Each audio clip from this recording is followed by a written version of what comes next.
बातचीत के एक और एपिसोड में आप सबका स्वागत है। मेरा नाम है पारस वर्मा। तो जैसे कि आप सबको पता है, स्किन हमारी बॉडी का एक ऐसा पार्ट है जो सन के सामने सबसे पहले एक्सपोज होता है। तो स्किन को बचाने के लिए उसकी केयर कैसे करें, कैसे नहीं, इसी के बारे में बात करने के लिए आज हमारे साथ एस्थेटिक फिजिशियन डॉक्टर नाजरा मलिक है, जो हमें बताएंगी क्या स्किन केयर सिर्फ लड़कियों को ही करना चाहिए या लड़कों के लिए भी उतना ज़रूरी है, और स्किन पे आपको कौन से प्रोडक्ट्स यूज़ करने चाहिए जो आपके लिए हार्मफुल नहीं हो और ज़्यादा इफेक्टिव हो। हाय डॉक्टर नाज़िरा मलिक, कैसी हैं आप? हाय, मैं ठीक हूँ, आप बताएं।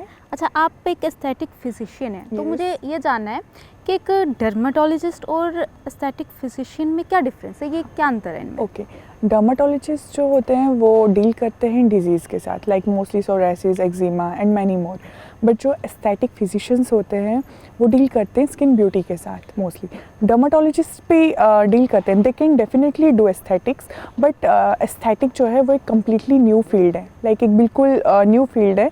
डर्मेटोलॉजिस्ट एस्थेटिक प्रैक्टिस कर सकते हैं, लेकिन एस्थेटिक फिजिशियन डर्मेटोलॉजी प्रैक्टिस नहीं कर सकते हैं। लाइक जो एस्थेटिक प्रैक्टिशनर होते हैं वो मतलब they can do aesthetic without being a dermatologist. हाँ, ऐसा है।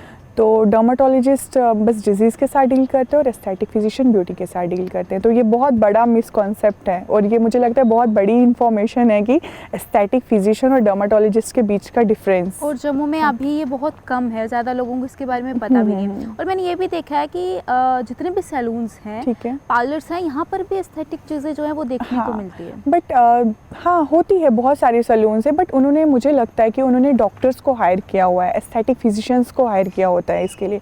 बट बहुत सारे सैलून्स में चल रहा है, इवन मुझे लगता है कि सब जगह पे ऐसा चल रहा है कि सैलून में एस्थेटिक प्रोसीजर्स हो रहे हैं। बट एक एस्थेटिक फिजिशियन और एक डर्मेटोलॉजिस्ट ही एस्थेटिक को परफॉर्म कर सकता है, कोई भी लाइक सैलून या ब्यूटिशियन इस चीज़ को परफॉर्म नहीं कर सकता।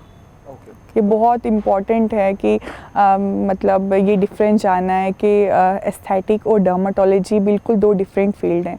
इवन वर्ल्ड वाइड क्या होता है कि बहुत सारे लोग एस्थेटिक प्रैक्टिस कर रहे हैं, बट कोई भी डॉक्टर एस्थेटिक प्रैक्टिस कर सकता है, लेकिन एक डर्मेटोलॉजी की डिग्री होना या डर्मेटोलॉजिस्ट ज़रूरी ऐसा नहीं है कि डर्मेटोलॉजिस्ट ही एस्थेटिक्स प्रैक्टिस कर सकते हैं।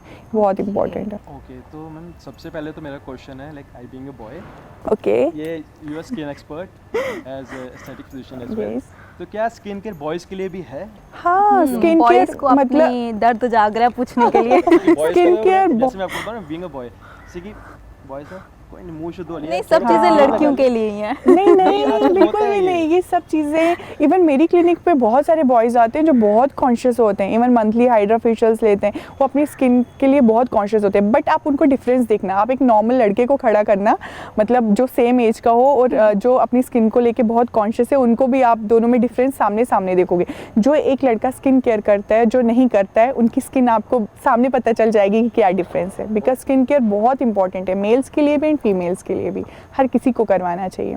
आजकल के मतलब अगर हम लड़कियां देखें या लड़के कोई भी, हर कोई अपने स्किन को लेकर ना काफ़ी है आजकल के टाइम पे, क्योंकि काफ़ी ज़्यादा डस्ट, आना जाना, वर्कलोड, अगर कोई पढ़ाई कर रहा है उनके ऊपर अपना लोड है, और उनके products, care products, beauty care products के ऊपर तो काफ़ी वो परेशान रहती हैं। तो और एज लिमिट भी रहती है, मतलब जैसे अगर हम अपने टाइम की बात करें, हम जब पैदा हुए थे, अगर हम 15 साल के हैं, 14 साल के हैं, तो हमें पिंपल्स हो रहे हैं या फेस में इशू हो रहा है, घर वाले कहते हैं नहीं अभी कोई उम्र है डॉक्टर के पास। तो ये एक जो मिथ बन के रह गया, तो क्या लगता है कि कब एक डॉक्टर के पास जाना चाहिए? बिल्कुल, आपका ये बहुत अच्छा क्वेश्चन है। मुझे लगता है कि 14 अबव, जब भी आपको ऐसा लगे कि आपको अपनी स्किन वियर्ड लग रही है, लाइक आपको अपनी स्किन बहुत ज़्यादा एक्नी है, बहुत ज़्यादा पिगमेंटेशन है, आपको ऐसा लग रहा है कि आप अपने मिरर में अपना फेस देख रहे हो, आपको ऐसा लग रहा है, तो आपको डेफिनेटली एक डॉक्टर के पास विजिट करना चाहिए। बिकॉज़ एक डॉक्टर ही आपको बता सकता है। लाइक बहुत सारे घर में उनको उनकी मम्मा बोलती है कि आप ये वाली चीज़ लगा लो, आप हनी लगा लो, आप एलोवेरा लगा लो, आप ये लगा लो। हाँ, एग्जैक्टली।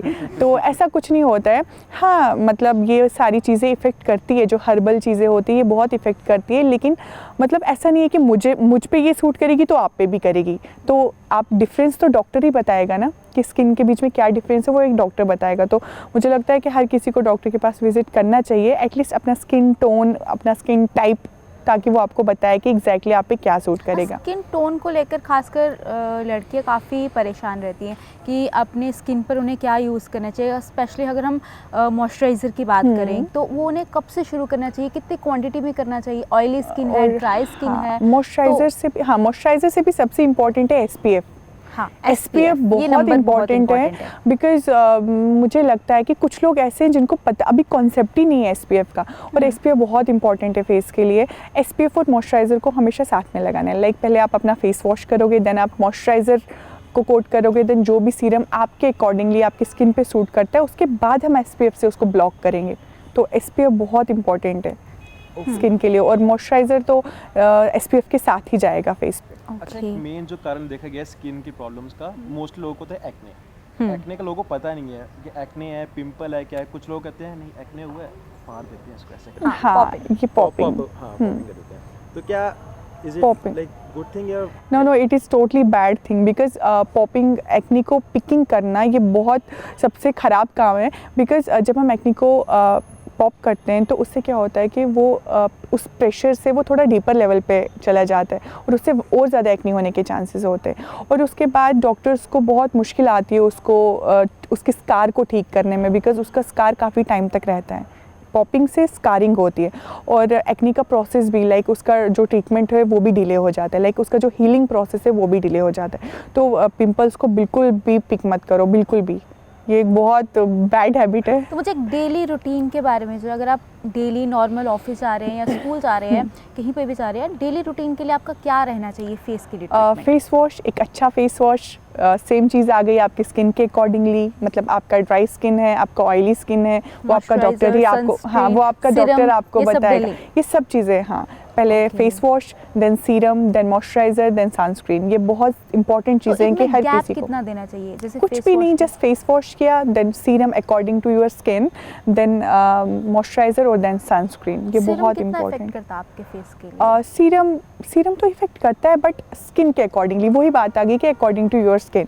और ये सब चीज़ें जैसे आप पे सूट कर गया, आप किसी को ये जाके नहीं बता सकते हो कि यार आपका क्वेश्चन कि मतलब अगर जैसे हम पे सूट कर गया तो आप पे भी सूट करेगा, ऐसा कुछ नहीं होता है। जो आपकी स्किन पे सूट करेगा वो उनकी स्किन पे सूट नहीं करेगा, वो मेरी स्किन पे सूट नहीं करेगा, बिकॉज सबका डिफरेंट टोन है। हाँ, तो जैसे मैं ये आपने बात की सब पे एक स्किन टोन नहीं करता, लाइक क्रीम नहीं यूज़ करती, सॉरी।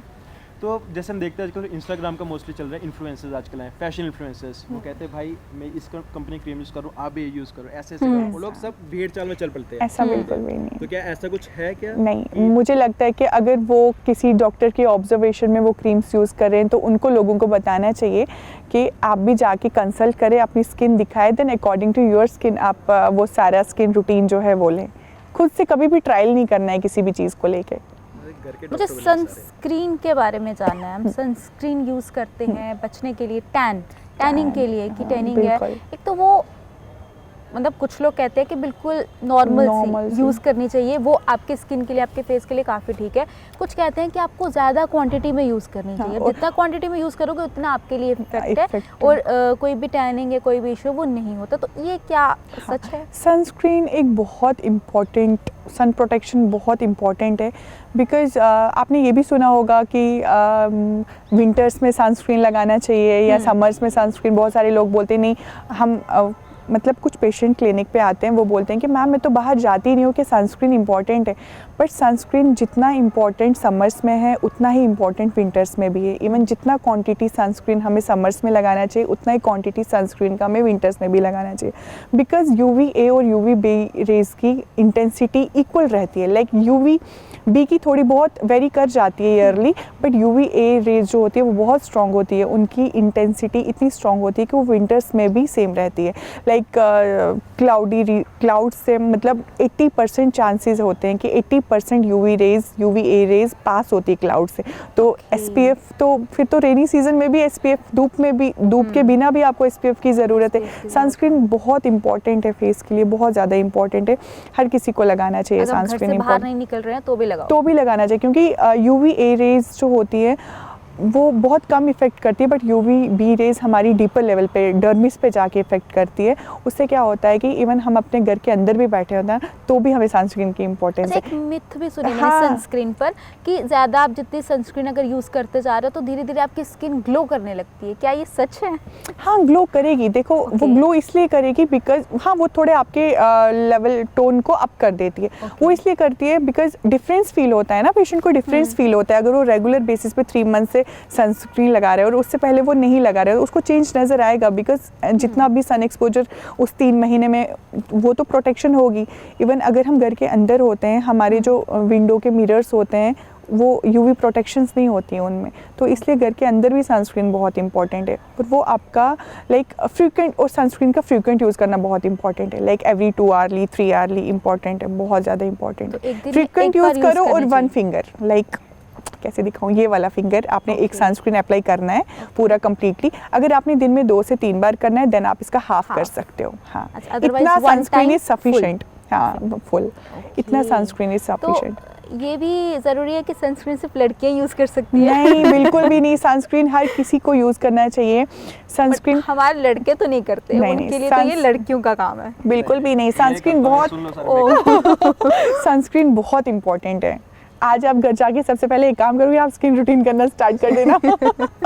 सनस्क्रीन बहुत इंपॉर्टेंट है। ओके, देखिए सनस्क्रीन की बात हो रही है, मेजर लोगों को डिफरेंस नहीं पता, लोगों के बॉयज को डिफरेंस नहीं पता सनस्क्रीन में मॉइस्चराइजर का। उनको है कि नहीं हमने क्रीम लगानी है, कोई भी क्रीम लगा लो, कोई भी क्रीम लगा लो, मॉइस्चराइजर कोई भी लगा लो, क्या ऐसा कुछ होता है कि स्किन टाइप के हिसाब से होता है? हाँ, सनस्क्रीन प्रोटेक्ट करेगा आपको। और हाँ, एक चीज़ ये भी कि हमारे इंडियंस में 30 SPF इज सफिशिएंट। मतलब आप 50 पे भी जा सकते हो, 70 पे भी जा सकते हो, बट 30 SPF ठीक होता है। तो कौन सा SPF लगाना है, और बहुत सारे मतलब क्या होता है, यूथ को लगता है कि SPF लगा के एक बहुत सा वो वाइट कलर का शेड सा आ जाता है फेस पे, मतलब होता है ना, तो कौन लगाएगा SPF। बट नहीं, SPF इसी के लिए है कि SPF जब भी आपको घर से बाहर निकलना है, मतलब हाफ एन आवर पहले आप उसको अप्लाई कर दो और हाफ एन आवर तक वो खुद ही एब्जॉर्ब हो जाएगा स्किन पे। उसके बाद आप बाहर जाओ तो आपको वो वाइट कास्ट नहीं दिखेगा। और वैसे भी आजकल बहुत सारे सनस्क्रीन्स आ गए मार्केट में, serum based, lotion based, cream based, जो तो दिखते भी नहीं है फेस पे कुछ। SPF का एक और है कि अगर आपको फेस पे जब तक स्वेटिंग नहीं आएगी वो तब तक डिसॉल्व नहीं होता। नहीं, ऐसा कुछ भी नहीं है। अब वही बात आ गई कि वो ऑयली स्किन्स होती है, जो बोलते हैं कि हमें पसीना बहुत ज़्यादा आ रहा है, लाइक जब भी हम SPF लगाते हैं तो हमें लगता है कि हमें बहुत ज़्यादा स्वेटिंग हो रही है। तो उन स्वेटिंग वाले बंदों के लिए बिल्कुल अलग SPF होती है, मतलब बहुत ज़्यादा लाइक जेल बेस्ड होती है। तो SPF डिफरेंट स्किन के लिए डिफरेंट टाइप के SPFs होते हैं। ओके, तो लाइक स्किन केयर की बात चली है, स्किन केयर के दोनों बॉयज एंड गर्ल्स के लिए डिफरेंट होता है?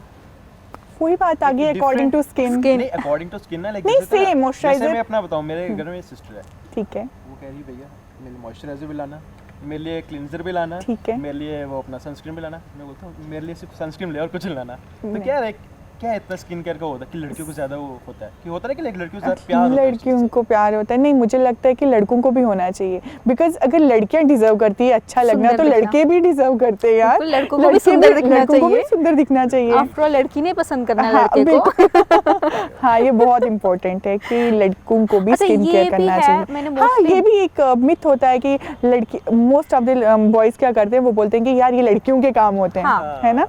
तो ये थोड़ी मेंटालिटी लड़कों को चेंज करनी होगी कि लड़कियों के काम होते हैं। यार स्किन आपकी भी है, लड़कियों की भी है, तो आपको भी स्किन केयर करना चाहिए। मैं यहाँ पे एक प्रोडक्ट का नाम भी लूँगी, लेकिन हम उस प्रोडक्ट की बुराई नहीं कर रहे हैं, लेकिन मैंने काफ़ी लड़कियों को सुना है कि वो कह रहे हैं कि अगर हमें वो डॉक्टर के पास नहीं गई हैं किसी के बाद, उन्हें नहीं पता उनका स्किन का केयर क्या है, कौन सी उनकी स्किन है, कौन से प्रोडक्ट यूज़ करना चाहिए, तो वो मोस्टली लैक्मे की सनस्क्रीन जो है वो यूज़ करते हैं कोई।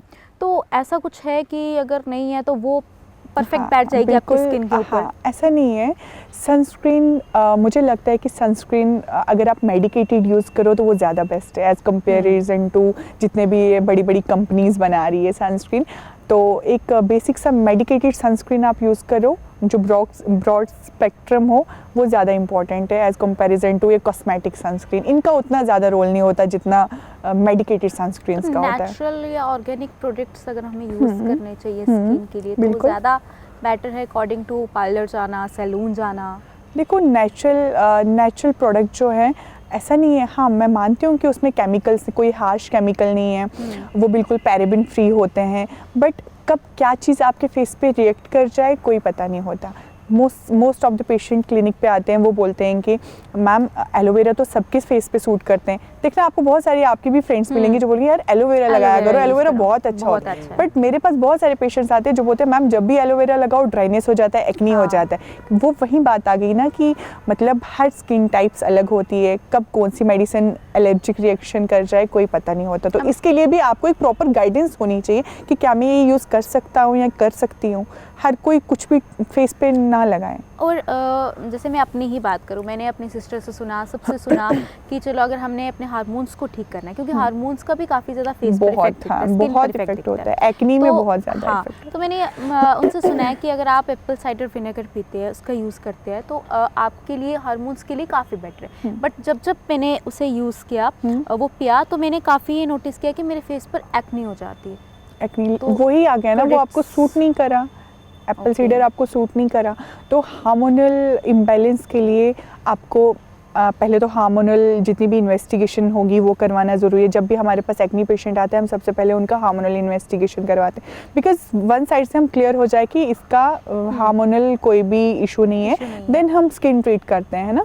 तो जब भी कोई हार्मोनल इशू होता है तो हम उनको गायनेकोलॉजिस्ट के पास रेफर कर देते हैं, ताकि हार्मोनल ट्रीटमेंट उनका साथ में रहे एंड उनका एक्नी का भी साथ में, बिकॉज उससे रिजल्ट काफ़ी अच्छे आते हैं। अच्छा, आजकल जम्मू की अगर बात करें तो कोरिया फेशियल जो है वो कोरियन फेशियल काफ़ी ज़्यादा चल रहा है। और मैं देख रही हूँ कि लोग, मतलब जितनी भी लड़कियां हैं वो कॉन्टिन्यूसली इसकी ओर भागती जा रही हैं। लाइक उन्हें ऐश्वर्या राय दिखना है, उन्हें दीपिका पादुकोण बनना है, मतलब ये तो हर एक लड़की हम उनकी तरह सुंदर दिखे। तो उसके लिए ये कोरियन फेशियल ये सब देखो, कोरियन फेशियल इफेक्टिव क्या, कोरियन मतलब I am not a big fan of that seriously. Korean facial ऐसा कुछ नहीं होता है कि आपने कोरियन फेशियल करवाया और आप कोरियन जैसे दिखना, ऐसे कैसे होगा? मतलब ये करवाने का क्या बेनिफिट? जम्मू वाले लोग कैसे कोरियन दिखेंगे, मतलब सोचने वाले वो कैसे कोरियन दिखेंगे? तो ये बहुत बड़ा मिथ है, मिथ बोलो इसे, ये बहुत बड़ा मिथ है। हाँ, शायद गलत हो सकता है। लाइक जैसे मैं भी काफ़ी इंस्टाग्राम पे देती हूँ कोरियन हाइड्रा फेशियल, उसमें ये मतलब नहीं है कि हम आपकी स्किन को कोरियन बना देंगे। मैं अपने पेशेंट्स को बोलती हूँ इसमें कोरियन सीरम्स यूज़ होते हैं जो डायरेक्टली इंपोर्ट होते हैं कोरिया से, बट ये नहीं है कि आप वो सीरम लगाओगे और आप कोरियन जैसे दिखना स्टार्ट हो जाओगे, ऐसा बिल्कुल भी नहीं है। हाँ, थोड़ा उनको सेटिस्फेक्शन होता है यार बाहर के सीरम से अच्छे सीरम्स होंगे, बट अगर वो बोलेंगे कि इससे आपकी स्किन कोरियन जैसे हो जाती है तो ये बिल्कुल एक मिथ है। कोई कोरियन ग्लास स्किन नहीं होने वाली हम इंडियंस की। हाइड्रा फेशियल और ये जो कोरियन हाइड्रा फेशियल, इनमें क्या डिफरेंस है? सिर्फ सीरम्स का? नहीं, हाँ सीरम्स का रहता है कि उसमें थोड़े कोरियन हाइड्रा फेशियल में हम क्या करते हैं, सीरम्स थोड़ा कोरियन इंपोर्टेड होते हैं, बट हाइड्रा फेशियल खुद में एक डिफरेंट फेशियल है। कोरियन फेशियल हाइड्रा फेशियल को हम कंपेयर कर ही नहीं सकते हैं किसी फेशियल के साथ, बिकॉज हाइड्रा फेशियल एक मंथली मेंटेनेंस थेरेपी है जो हर किसी को अपने स्किन पे लेना चाहिए। लाइक मैं आपको एक एग्जाम्पल देती हूँ, लाइक सॉइल है, हम जितना उस पर पानी फेंकेंगे उतना ही वो ज़्यादा फर्टाइल होगी। वैसे एक बेसिक थेरेपी है हाइड्रा फेशियल स्किन के लिए कि जितना हाइड्रेट रहेगी, जितना अच्छी रहेगी, उतना ही हाइड्रा फेशियल, मतलब उतना बेस्ट है हाइड्रा फेशियल स्किन के लिए कि एक हेल्दी थेरेपी है। लाइक एक आप इसको नेचुरल ग्लो थेरेपी भी बोल सकते हो, बिकॉज इसमें किसी भी किस्म का केमिकल यूज़ नहीं होता, इसमें किसी भी किस्म का पॉलिशिंग यूज़ नहीं होती, इसमें just according to your skin serums use होते हैं जो पूरा प्रॉपर कस्टमाइज होते हैं। हम उसमें वो वाले मॉलिक्यूल यूज़ करते हैं जो आपकी स्किन के अकॉर्डिंगली होते हैं। और इसमें और हम डॉक्टर्स क्या करते हैं कि हाइड्रा फेशियल ग्लो के लिए नहीं देते हैं। बहुत सारे पेशेंट्स हमें कॉल करते हैं कि मैम क्या पिगमेंटेशन हाइड्रा फेशियल से गायब हो जाएगी? मैम मेरे फेस पे इतने सारे एक्ने हैं कि पिगमेंटेशन से गायब हो जाएगी? बट ऐसा कुछ नहीं होता है। हाइड्रा फेशियल एक बेसिक थेरेपी जो आपकी स्किन को हाइड्रेट करती है, सप्पल करती है, ग्लो देती है। हम लोग ग्लो के लिए नहीं देते, बट ग्लो से ऑटोमेटिकली आ जाते हैं। तो healthy skin is a glowing skin, हमारा मोटिव होता है स्किन को हेल्दी करना, तो healthy skin is a glowing skin. तो ऐसा कुछ नहीं होता है कि ग्लो आता है या कुछ ऐसा होता है, स्किन हेल्दी होगी तो ग्लो ऑटोमेटिकली आएगा। हाइड्रा और कोरियन ये ट्रीटमेंट्स में अक्सर फेस पे मास्क लगाकर ऊपर यूवी शेड्स के लिए भी लाइट्स भी रखा जाती है। हाँ, एलईडी लाइट्स। हाँ, एलईडी लाइट्स। तो उससे कोई इम्पैक्ट नहीं पड़ता? नहीं, उसका कोई इफेक्ट नहीं पड़ता। देखो, और सबसे बड़ी चीज़ जो मोस्टली पूछा जाता है कि हाइड्रा फेशियल का कोई साइड इफेक्ट है, तो a big no, hydra facial का कोई भी साइड इफेक्ट नहीं है, कभी भी देखने को नहीं मिला और कोई भी साइड इफेक्ट नहीं है। इसके बेनिफिट्स है सिर्फ, बट इसका साइड इफेक्ट कोई भी नहीं है। और हाइड्रा फेशियल के बेनिफिट ये भी है कि इसमें कोई डाउन टाइम नहीं होता, कोई पीलिंग नहीं होता। बहुत सारे लोग ये पूछते हैं कि क्या पेन होता है हाइड्रा फेशियल के प्रोसीजर में, तो हाइड्रा फेशियल के प्रोसीजर में कोई भी पेन नहीं होता है, बिल्कुल पेनलेस होता है। और hydra facial is best simply. हाँ, best and safe and natural. Like अगर आपने अपनी स्किन को, आप सलून जा रहे हो, मैं सलून फेशियल्स को बुरा नहीं बोल रही हूँ, वो पेशेंट की चॉइस है अगर वो करवाना चाहता है, but instant of salon facial अगर वो हाइड्रा करवाए तो ज़्यादा बेस्ट है, बिकॉज एक नेचुरल थेरेपी करना और ये हाइड्रा फेशियल में डिफरेंस है। हाँ, ब्लीचिंग से कितना ग्लो आएगा और इससे क्या तो benefit? ब्लीचिंग एक केमिकल है। हाँ, ब्लीच एक केमिकल है। अगर शादी में जाना है तो हम जरूर ये क्यों ना हर कोई यही ट्राई करे कि ब्लीचिंग करवाने से बेहतर है अरे कि मेरे वो पेशेंट्स से hydrate- छोड़ी हुई है, बहुत सारे मेरे पेशेंट्स हैं जो हमारे पास 2-2 साल से हाइड्रा ले रहे हैं, उन्होंने ब्लीच छोड़ दिया अपने फेस पे करना। वो कुछ टाइम के लिए आपके फेस को, मतलब 1 डे या 2 डे के लिए ग्लो लाएगी, लेकिन वो आपके टाइम टू टाइम आपकी स्किन को टैन करेगी। लाइक वो एक पैच छोड़ देगी, ब्लैक पैच छोड़ देगी। ब्लीच का इतना इफेक्ट है, वो आप आने वाले टाइम में पता चलेगा, इतना जल्दी पता नहीं Bleaching से चलता है। स्किन भी लूज हो जाती है। ब्लीचिंग से स्किन लूज, हाँ Makeup लूज से? हाँ, ब्लीचिंग से लाइक कोई भी केमिकल आप यूज़ करोगे उस टाइम पे नहीं तो, लेकिन आगे जाके आपको उसके साइड इफेक्ट्स तो मिलेंगे ही जब हम मिलेंगे। हाइड्रा क्लीनिंग या फेशियल करवाते हैं तो उससे हमारी स्किन टाइट रहती हाँ, है। क्योंकि हाइड्रा में बहुत सारे, हाइड्रा सिर्फ एक फेशियल नहीं है, हाइड्रा में जितने भी प्रोब्स यूज़ होते हैं वो सभी प्रोब्स का कुछ ना कुछ काम होता है। डीपर लेवल पे स्किन की क्लींजिंग होती है, सक्शन थेरेपी होती है जिससे सर्कुलेशन, लिम्फेटिक ड्रेनेज होता है जिससे थोड़ा माइक्रो सर्कुलेशन जितने भी फेस के वो इंक्रीज़ हो जाती है। डीपर लेवल पे पोर्स को क्लीन किया जाता है जिसमें एक्नी अनक्लॉग्ड हो, एक्नी ऑयली स्किन अनक्लॉग्ड हो जाती है तो एक्नी आने की टेंडेंसी स्टार्ट्स कमिंग डाउन। मतलब ऐसी ऐसी चीज़ें हैं कि हाइड्रा एक खुद में ही बहुत अच्छा प्रोसीजर है। लाइक अदर देन जैसे हम लाइक क्रीम्स यूज़ कर रहे हैं, कुछ भी फेस पे यूज़ कर रहे हैं, और स्किन केयर तो बनता है। हाँ, skin लाइक care बनता हाँ, है। हाइड्रा के बाद skin care is very important. हाँ, तो लाइक हम जैसे यूज़ कर रहे हैं, कुछ लोग होते हैं, मोस्टली लाइक गर्ल्स ही होती हैं, लाइक इंजेक्ट करवाती हैं कुछ भी, फेस लिफ्ट करवाने के लिए कुछ भी, तो वो क्या, इज इट सेफ? हाँ, बिल्कुल safe है। कुछ लोग होते हैं कुछ ज़्यादा ही प्लास्टिक सर्जरी कराना है, हमने बोटॉक्स हाँ, भी कराना है, ये भी कराना है, वो भी कराना बोटॉक्स है। भी करवाना है। नहीं, वो बिल्कुल सेफ़ है, बोटॉक्स बिल्कुल सेफ़ है, बस सेफ़ हैंड में हो तो वो सेफ़ है। बोटॉक्स, फिलर्स ये सब सेफ़ है, इसका कोई भी साइड इफ़ेक्ट नहीं है। साइड इफ़ेक्ट यही है कि थोड़ा बार बार करवाना पड़ता है। लाइक बोटॉक्स ज़्यादा से ज़्यादा 6 मंथ रेजिस्ट करता है, फिलर्स 3 to 6 मंथ रेजिस्ट करते हैं, तो बस यही कि बार बार करवाना पड़ता है। परमानेंट कुछ भी नहीं है, कुछ भी नहीं है परमानेंट, कुछ हाँ, परमानेंट कुछ भी नहीं है। बॉयज़ का तो वही है, ऊपर वाले की देन है, कुछ नहीं कराना। नहीं करवाना चाहिए वैसे। Face like skin care at least कुछ ना करो, स्किन केयर तो करो। जैसे मोस्टली देखा गया है, boys mostly they do drink and smoke, yes, and उसका कोई इफेक्ट हमारी स्किन पे भी पड़ता है। ऐसे तो मुझे पता है like drinking is injurious to health, हाँ, बिल्कुल। लेकिन कहा भी जाता है कि 1 glass of alcohol is good for skin. क्या ये सच है? नहीं, बिल्कुल भी सच अल्कोहल ये कहते हैं वाइन, हाँ, red wine. Red wine, yes. नहीं, ऐसा बिल्कुल भी नहीं है, ऐसा बिल्कुल भी नहीं है, बिकॉज ये सब बैड हैबिट्स होती है। तो बैड उसको छुपाने हैबिट्स के ये लिए just लाइफ देते स्टाइल नहीं, ये लाइफ स्टाइल है ना, लाइफ स्टाइल का बहुत इफेक्ट करता है आपकी स्किन पे। एक अच्छा लाइफ स्टाइल स्किन को हेल्दी बनाता है, तो आपका लाइफस्टाइल अच्छा होगा। स्मोकिंग, अल्कोहल, ये तो सारी बैड हैबिट्स होती है। आप इसको जितना मर्जी अच्छा बना लो, बट ये बैड हैबिट है, तो ये तो स्किन पे वर्क करेगा ना, ये इससे स्किन खराब ही होगा, अच्छा नहीं होगा। ओके, तो फिर वही मैटर कर जाता है क्वांटिटी, आप कितनी क्वांटिटी लेते हो, एक्सेस कितना लेते ओकेजनली हो। कर रहे हो तो हाँ हाँ, नथिंग, कोई फर्क नहीं पड़ेगा। ओके, तो स्किन केयर हर किसी के लिए ज़रूरी है। और मैंने बहुत सारा ये भी देखा है, बहुत सारी वीडियोस ट्विटर पे मैंने देखा कुछ देर पहले, काफ़ी ट्रेंड में था। एक मेल है, काफ़ी एज है उनकी, अकॉर्डिंग 60-70 हो गई, वो एक ड्राइवर है। तो उनका ये कहना था कि जब वो ड्राइविंग करते हैं तो उनकी ना कंटिन्यू एक साइड पर धूप पड़ती, धूप पड़ने से उनकी ये पूरी स्किन जो है काफ़ी लूज हो गई वन साइड, लेकिन वन साइड पर बिल्कुल वो यंग वो दिखते यंग हैं। दिखते थे। तो ये धूप का क्या इतना ज़्यादा इफेक्ट पड़ता है? बहुत ज़्यादा इफेक्ट है। अगेन वही कि हमारी जो विंडोज़ होती है, चाहे कार्स की हो या घर की हो, वो UVA से प्रोटेक्टेड नहीं होती है। तो और जो ड्राइव कर रहा होता है या मतलब कार में होता है, तो वो बहुत प्रोन होता है कि उसका स्किन इफेक्ट हो, बिकॉज UVA रेज, अगेन वही बात आ गई कि UVA रेज हमारी डर्मिस पे जाके वर्क करती है, लाइक बहुत डीपर लेवल पे जाके वर्क करती है। और सन एक्सपोजर का ऐसा नहीं है कि सन एक्सपोजर फिर सिर्फ टैन करवाता है या स्किन बर्न करवाता है। सन एक्सपोजर सैगिंग करवाता है, स्किन लूज़ करवाता है, like fine lines, wrinkles sun exposure की वजह से ही होती है। और क्यों हमारी मतलब उससे क्या होता है कि जब वो डीपर लेवल पे जाते हैं तो हमारा कोलेजन लूज़ होता है, तो कोलेजन बॉडी से लूज़ होगा तो स्किन ऑटोमेटिकली रिंकल्ड हो जाएगी। तो इसलिए यही कॉज है कि उनका एक स्किन बहुत अच्छा था वन साइड, और वन साइड उनका फाइन लाइन्स। इश्यूज हैं, उन्हें क्या करना है? देखो, एक तो बहुत बड़ा स्कैम है आजकल मार्केट में कि बहुत बड़े बड़े कंपनीज प्रोडक्ट्स दिखाती है 10,000 की नाइट क्रीम्स, 10,000 के सीरम्स, ये आपकी फाइन लाइंस को ठीक करेंगे, ये आपके फाइन लाइंस को गाइड कर देंगे, बट ऐसा बिल्कुल भी नहीं है। और हाँ, स्किन केयर और ऐसे प्रोडक्ट आपकी एज को डिले कर सकते हैं, बट वो आपके फाइन लाइंस को ख़त्म नहीं कर सकते। लाइक आप अगर हम अभी से स्किन केयर करना स्टार्ट कर दें तो हमारी एज डिले हो सकती है, हमारे रिंकल्स डिले हो सकते हैं, 1-2 साल डिले हो सकते हैं, लेकिन हमारी एजिंग रुक नहीं जाएगी उस वजह से।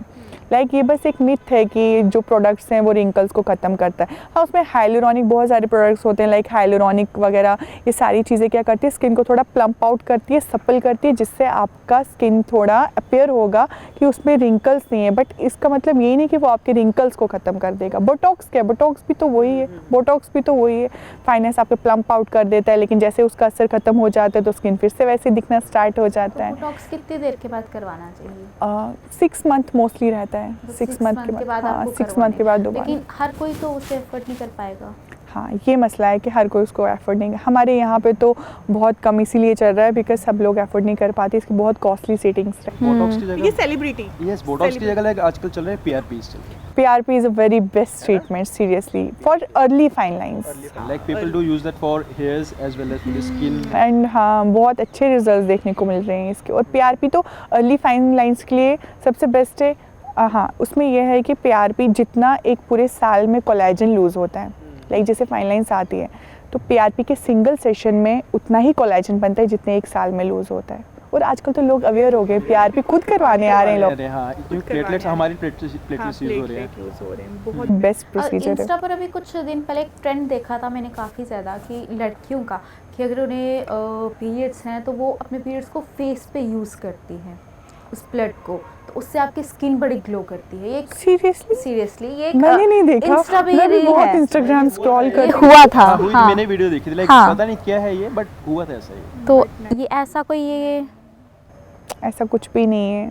पीरियड ब्लड को आप ऐसे फेस पे यूज करो। It's just a way to gain popularity, like fake Yeah. popularity. Exactly, हो it सकता है। just I think okay. तो आपने भी बहुत सारे ऐसे कुछ पेशेंट्स हैं जिनके देखा होगा फेस में काफ़ी ज़्यादा इशू रहे होंगे, तो ऐसा कोई आप शेयर कर सकते हैं? Like कोई जैसा कि इतना वर्स्ट केस हो, वर्स्ट भी नहीं, मतलब कि आपको लगा पहली बार में भाई ये क्या है, कैसे हो गया, फिर आफ्टर द इफेक्ट उसका ऐसा हुआ कि नहीं, ये पेशेंट को खुद लगा कि मेरा भाई हो ही नहीं सकता ऐसा। बहुत सारे पेशेंट्स होते हैं, देखो, पेशेंट्स अच्छा भी बोलते हैं, पेशेंट्स बुरा भी बोलते हैं, पेशेंट्स को इफेक्ट भी होता है। इवन इतने बड़े बड़े डॉक्टर से हमारे जम्मू में मतलब हम सबसे सेटिस्फाई तो नहीं है ना, सबसे सेटिस्फाई नहीं है।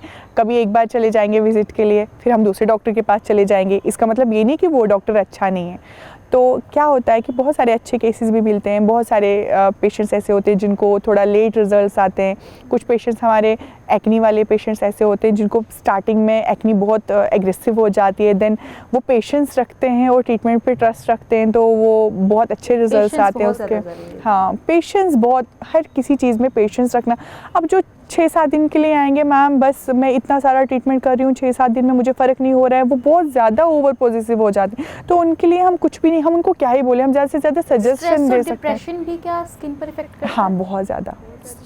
स्ट्रेस बहुत इफ़ेक्ट करता है स्किन पे, बिकॉज हमारे स्ट्रेस में हमारे हार्मोन्स काफ़ी ज़्यादा फ्लक्चुएट होते हैं, तो स्ट्रेस से भी स्किन पे काफ़ी इफ़ेक्ट पड़।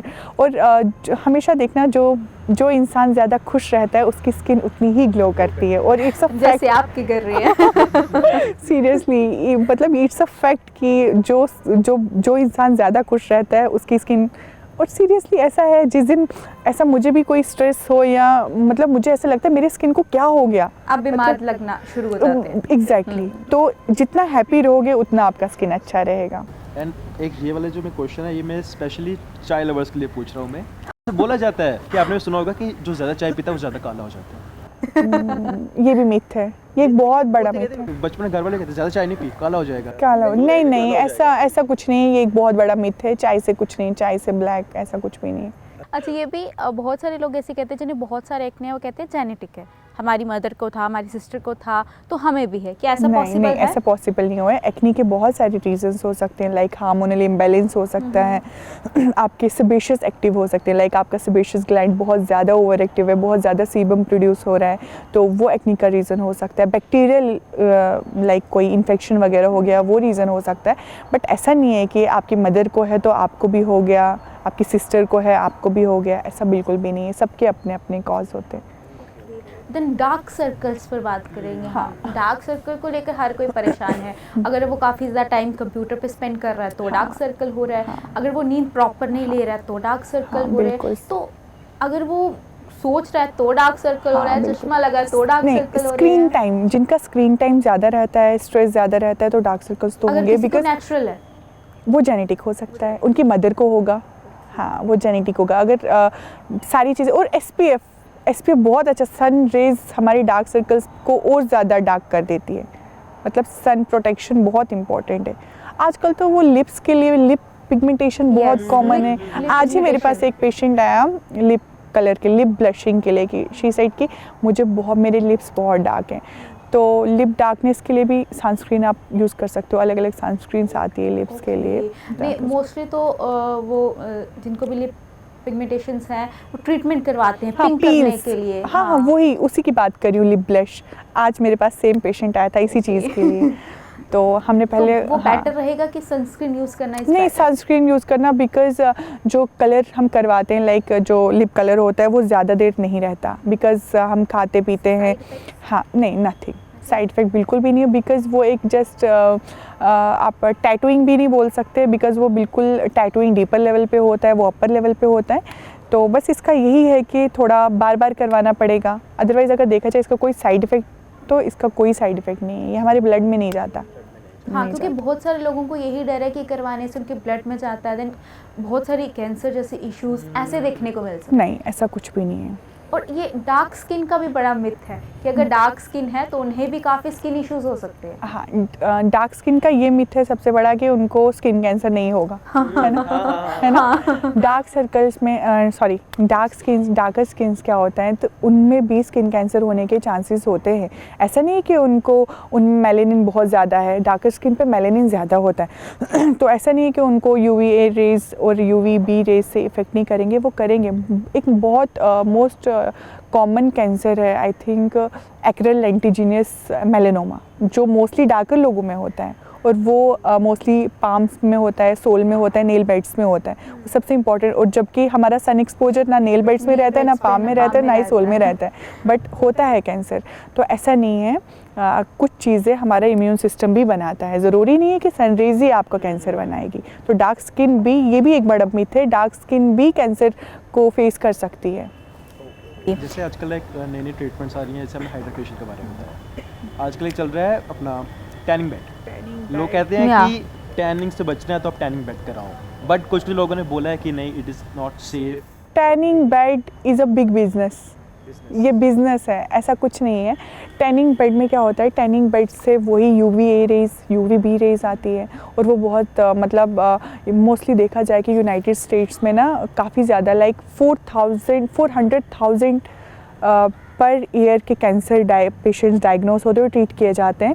और उसमें से कुछ पेशेंट्स, कुछ केसेस ऐसे दिखते हैं जो स्पेशली जिनकी हिस्ट्री में टैनिंग बेड होता है, तो वो इतने पास से UVA B और A रेजेस को लेंगे तो कैंसर होने के चांसेस बहुत ज़्यादा होते हैं। तो उनमें बेसल सेल कार्सिनोमा और स्क्वेमस सेल कार्सिनोमा बहुत कॉमन है जो होता है, और वही मिथ है, सेफ़ नहीं है, टैनिंग बेड बिल्कुल भी सेफ़ नहीं है। अगर ये एक बिजनेस है। आजकल विटामिन D की कमी है, वो हमने काफ़ी पेशेंट्स में देखी, तो अगर वो कमी होती है तो उसका इफेक्ट भी स्किन पे दिखता है? विटामिन D पिगमेंटेशन होता है विटामिन D से, हाँ, डेफिशिएंसी अगर होगी। हाँ, अगर हम अपनी मीडिया लाइन की बात करें, अब जैसे हमें फील्ड में भी जाना है, डस्ट से भी जूझना है, मेकअप भी करवाना है, तो इन सब चीज़ों से बचने के लिए जब मेकअप लगाओ तो वो काफ़ी, मतलब ठीक है 1 घंटे में मेकअप हो जाएगा, लेकिन जब मेकअप रिमूव करना है तो उसके लिए हमें 2 घंटे लग जाते हैं, अच्छे से रब करके, ये करके। exactly. तो ये एक हम थोड़ा एक्सप्लेन में सुनना चाहते हैं कि इसके बारे में थोड़ा सा। मतलब आपको ये काम रहता है, थोड़ा आउटडोर एक्सपोजर ज़्यादा रहता है, तो सबसे पहले तो SPF बहुत इम्पॉर्टेंट है, ठीक ठीक है, सनस्क्रीन तो इम्पॉर्टेंट है ही, साथ में आपको आपके स्किन के अकॉर्डिंगली, आपका ऑयली स्किन है, ड्राई स्किन है? मेरा ऑयली। आपका ऑयली स्किन तो आपको ड्राई हो जाती है। ओके आपको सैलिसिलिक बेस, अब देखो यहाँ पे भी चेंज हो गया, हम एक फेस वॉश, एक सनस्क्रीन, एक मॉइस्चराइजर पूरे साल यूज़ नहीं कर सकते। हमें विंटर्स में अलग मॉइस्चराइजर, अलग फेस वॉश, अलग सनस्क्रीन करना है, इन समर्स में अलग करना है। ये नहीं कि 2-2 साल से एक ही सनस्क्रीन। कुछ पेशेंट्स बोलते हैं कि यार मैम 3-4 महीने हमारा स्किन बहुत अच्छा रहा, लेकिन उसके बाद तो फिर से वैसे ही डल होना स्टार्ट होगा। क्यों? बिकॉज वेदर चेंज की वजह से उनको ज़रूरत अब उनके फेस पे किसी और चीज़ की है, बट वो वही सेम कंटिन्यू कर रहे हैं। तो इसलिए आपको क्या चाहिए कि आपको एक salicylic based face wash use करना है सबसे पहले अपनी एक्सफोलिएशन के लिए, ठीक है। देन उसके बाद आपको मॉइस्चराइज़र बहुत इंपॉर्टेंट है, और उसके बाद मॉइस्चराइज़र के बाद आपको ऑयल फ्री मॉइस्चराइज़र, अगर आपकी ऑयली स्किन है तो, ठीक है। ये बहुत बड़ा कॉन्सेप्ट है कि ऑयली स्किन्स पे मॉइस्चराइज़र सूट करता है या नहीं करता है। ऑयली स्किन जितनी ड्राई स्किन को नीड है उतनी ही ऑयली स्किन को भी नीड है, बिकॉज आपकी स्किन को भी हाइड्रेशन चाहिए, तो आपको ऑयल फ्री मॉइस्चराइज़र पे जाना चाहिए, ठीक है। तो एंड देन सनस्क्रीन, अच्छा खासा सनस्क्रीन एवरी 3 आवर्ली, अगर आपको बाहर का वर्क है तो। अगर आप इंडोर हो 2 से 3 बार, अगर आप बाहर हो तो एवरी 3 आवर्ली आपको सनस्क्रीन करना ही करना है अप्लाई। ओके, तो सनस्क्रीन का ये भी कहता है कि 2 फिंगर मेथड उसका हाँ, 2 फिंगर मेथड नहीं, 1 finger is sufficient like that, ठीक है, इतना। एंड अगर आप 2 आवर्स के बाद फिर से लगा रहे हो देन हाफ। हाँ, देन अगर हमें हाइड्रोफेशियल ट्रीटमेंट करवाना है तो महीने में कितनी बार करवाना है? मंथ में एक बार। हाँ, मंथ में एक बार सफिशिएंट, लाइक जो करवाना चाहे वो 15 डेज़ में भी करवा सकता है, बट थोड़ा हो जाता है बहुत सारे पेशेंट्स के लिए बजटेबल नहीं रहता है, तो मंथली सफिशिएंट है हाइड्रोफेशियल। लाइक हाइड्रोफेशियल आप लोगे, लाइक आप अगर हाइड्रोफेशियल लोगे, जैसे आपकी ऑयली स्किन है, जितने भी पोर्स आपके क्लॉग्ड हैं वो क्लीन हो जाएंगे, डीपर लेवल पे क्लीन हो जाएंगे। तो नेक्स्ट पूरे महीने में जितना भी आप एक्सपोजर फील करोगे, टैन होगा, कुछ भी होगा, तो हाइड्रोफेशियल में वो सारी चीज़ें कवर हो जाएगी। Hydrofacial and good skin regime is very important. अगर कुछ लोग हैं जो स्टार्टिंग में करवाते हैं, उन्हें आफ्टर हाइड्रा फेशियल या क्लीनिंग कुछ भी वो करवाते हैं, उसके बाद उन्हें देखने को मिलता है कि फेस पर नॉर्मल स्मॉल पिंपल्स, एक्नेस, ऐसी चीज़ें देखने को मिलती हैं। हाँ, वो उनकी स्किन एलर्जिक होती है। देखो क्या रहता है कि हम लोग अब सारे मेडिसिन ट्राई नहीं कर सकते, सारे सीरम्स एक पेशेंट पे ट्राई नहीं कर सकते। हर किसी बॉडी का रिएक्शन मेथड अलग होता है कि कौन सी मेडिसिन, कौन सा पेशेंट किस चीज़ से एलर्जिक है, किस चीज़ से रिएक्शन हो जाए, उसको कोई पता नहीं होता। इसलिए ये सेंसिटिविटी है, अगर उनकी स्किन सेंसिटिव होगी तो। बट यहाँ पे पेशेंट एक काम करते हैं कि वो इन्फॉर्म नहीं करते, और वो फिर बोलते हैं कि यार मुझे एक्नी हो गया, मुझे ये हो गया, मुझे हाइड्रा के बाद ये हो गया। यार अगर आपको ऐसा हुआ आप बताओ, आप दिखाओ, आप क्लिनिक विजिट करो। बट मतलब ये एक बहुत बड़ा प्रोसेस है। मुझे लगता है कि पेशेंट को बहुत इंपॉर्टेंट है ये चीज़ें समझना कि अगर उनके फेस पे ऐसा कुछ होता है तो उनको क्लिनिक विजिट करना चाहिए, ना कि आप घर पे बैठ जाओ और आप बोलो कि नहीं मुझे तो फ़र्क ही नहीं हुआ। अच्छा, तो ये एक मास्क और काफ़ी ज़्यादा चल रहा है, वैसे मुझे उसका नाम नहीं पता क्योंकि मैंने रील्स में ऐसे देखा है कि पहले ऐसा नहीं था, अब वो आपके पूरे फेस को कवर कर देते हैं विद आईज, आपके लिप्स, वो काफ़ी थिक में रहता है। जब आप हाइड्रोफेशियल क्लिनिक करवाते हैं उसी में यूज़ किया जाता है, उसमें भी यूज़ किया जाता है। हाँ, वो उससे क्या इफेक्ट पड़ता है? इसको पूरे मतलब काफ़ी थिक, कैसा लगता है जैसे लाइक हम घर में आटा अगर हम यूज़ कर रहे हैं तो वो पूरा उसकी तरह काफ़ी थिक रहता है। नहीं, क्ले मास्क होगा, आई थिंक क्ले मास्क होगा, है ना, क्ले मास्क होगा, या तो एल्जिनेट काफ़ी यूज़ कर रहे हैं आजकल फेस पे, वो पीओपी टाइप का। हाँ, वो है ना, अलग अलग कलर का, पिंक भी है, हाँ। कुछ अलग, मतलब मैंने से रील्स में ही देखा उन्हें कि वो पूरे फेस पर आपके यूज़ करते हैं। एलजी मास्क, हाँ, उनके इफ़ेक्ट्स, हाँ, अगर उसमें कोई इंग्रेडिएंट होगा, लाइक हर एक मास्क में डिफरेंट इंग्रेडिएंट्स होते हैं, ग्लाइकोलिक होता है, लाइक सैलिसिलिक होता है। आपका फेस अगर ऑयली है, आप पे लगाएंगे तो अच्छा इफेक्ट करेगा, बट एज सच ज़्यादा कोई इफेक्ट नहीं होता उसका, कुछ भी नहीं होता। जैसे शीट मास्क होते हैं, उनका बड़ा ट्रेंड है कि हाँ, शीट मास्क, हर कोई शीट मास्क ले रहा है, शीट मास्क लगा रहा है। तो हम लोग एस्थेटिक प्रोसीजर में शीट मास्क को यूज़ करते हैं, बट हम सिर्फ कूलिंग एजेंट के लिए करते हैं। लाइक हाइड्रा के बाद भी हम वो अगर शीट मास्क लगाए तो जैसे कूलिंग एजेंट की काफ़ी हम वर्क कर चुके हैं फेस पे, अब as a cooling agent work करते हैं, अदरवाइज इनका ज़्यादा कुछ नहीं होता है। फुट और हैंड पीलिंग जो मास्क है वो भी काफ़ी ज़्यादा चल रहा है। हाँ, था तो ये पहले से ही, लेकिन अब काफ़ी ज़्यादा चल रहा है कि उसको थोड़ी देर आप हाथ पे या पाँव पे यूज़ करके रखें, देन आपकी स्किन उतरने लगती है, स्किन अच्छी होती है, डेड स्किन उतर। देखो क्या होता है कि उसमें एक्सफोलिएटिंग एजेंट्स होते हैं। एक्सफोलिएट, स्किन एक्सफोलिएट होगी तो ठीक है ना, अच्छी बात है, लाइक एक्सफोलिएशन होता है तो ठीक है। आफ्टर 25 ईयर्स हमारा स्किन एक्सफोलिएट खुद ब खुद नहीं होता है। लाइक फेस का स्किन ले लो, 25 ईयर्स से पहले एवरी 21 डेज़ के बाद हमारा स्किन खुद ब खुद एक्सफोलिएट होता है, आपको दिखेगा भी नहीं, आराम आराम से होता रहता है और न्यू स्किन आती है एवरी 21 डेज़। लेकिन 25 ईयर्स के बाद स्किन को एक्सफोलिएट करना बहुत ज़रूरी है, क्योंकि वो होती नहीं, तभी क्यों 25 साल के बाद एजिंग होना स्टार्ट हो जाती है, हार्ड स्किन लगना स्टार्ट हो जाती है। तो बहुत इंपॉर्टेंट है कि स्किन को एक्सफोलिएट करो, इसलिए मतलब हाइड्रा बहुत इंपॉर्टेंट है, वरना एक्सफोलिएशन बहुत। एंड आई थिंक हम सबको एक सभी एज ए कौन भाषा में बोलो कि समझना चाहिए कि लोग कहते हैं, जो कहते हैं हम थोड़े काले हैं, हम गोरे हैं, बाहर के लोग गोरे हैं, हमको ये भी समझना चाहिए कि बाहर का टेम्परेचर टोटल डिफरेंट है, सन एक्सपोजर बिल्कुल डिफरेंट है। और मुझे लगता है कि एवरीवन इज़ ब्यूटीफुल, सुंदर है, मतलब हाँ, ये आपकी स्किन पे एक्नी ना हो, पिगमेंटेशन ना हो, आप उसके लिए ट्रीट कराओ। बट अगर आपका मोस्टली लोग, अगर मैं एक कॉमन सी बात करूं, सब लोग क्लिनिक पे आफ्टर ऑल क्या करने आ रहे हैं, मतलब गोरा, उनको गोरा बनना होता है, मतलब आफ्टर ऑल उनका कॉन्सेप्ट ये होता है गोरा दिखना। गोरा दिखना is not a big thing, like गोरा होना is not important, healthy skin is important. Like तभी अगर गोरा होना इतना इम्पॉर्टेंट होता तो फॉरेनर्स टैनिंग बेड यूज़ नहीं करते अपनी स्किन को डार्क करने के लिए ना। तो गोरा होना is not important, healthy skin is important. Skin healthy रहेगी, इसलिए थोड़ा सैलून फेशियल लोग 1-2 दिन के ग्लो के लिए अपने फेस पे इतने सारे केमिकल्स लगवाते हैं, तो उससे अच्छा है वो हाइड्रा ले। और हाइड्रा तो बिल्कुल डिफरेंट है, मतलब उसका सैलून फेशियल के साथ या किसी भी फेशियल के साथ कोई भी कनेक्शन नहीं है उसका, वो सिंपल खुद में एक सिंपल सी थेरेपी है जो स्किन को अच्छा करती है। आखिरी मेरा सवाल ये रहेगा कि मोस्टली जो हाइड्रा फेशियल ट्रीटमेंट्स हैं ये काफ़ी ज़्यादा महंगे हैं, तो जो करवाना चाहता है, और आज जम्मू में अब तो बहुत कॉमन हो गए हैं, कुछ कम रेंजेस में भी हैं, तो हमें कैसे पता चलेगा कि ओरिजिनल कौन सा है? और एग्जैक्टली बहुत इंपॉर्टेंट क्वेश्चन है। देखो, सबसे पहले तो वो क्या यूज़ कर रहे हैं, जाहिर सी बात है वो तो नहीं बताएंगे, पेशेंट्स को नहीं बताएंगे। तो ये बहुत इंपॉर्टेंट बात है कि अगर आप पे हाइड्रा हो रहा है, अगर वो कॉस्टली है तो इसका मतलब वो अच्छा हो रहा है। क्यों? बिकॉज़ अगर हम लोग कुछ सस्ता यूज़ करेंगे तो हम कॉस्ट में कॉम्प्रोमाइज़ नहीं करेंगे, मतलब अगर हम महंगा यूज़ करेंगे हम कॉस्ट में कॉम्प्रोमाइज़ नहीं करेंगे। बिकॉज़ अगर आपको हम कोई महंगी चीज़ दे रहे हैं तो उसमें हम कोई भी 1000 का ऑफ़र नहीं लगाएंगे, उसमें कोई ऑफ़र नहीं रहेगा।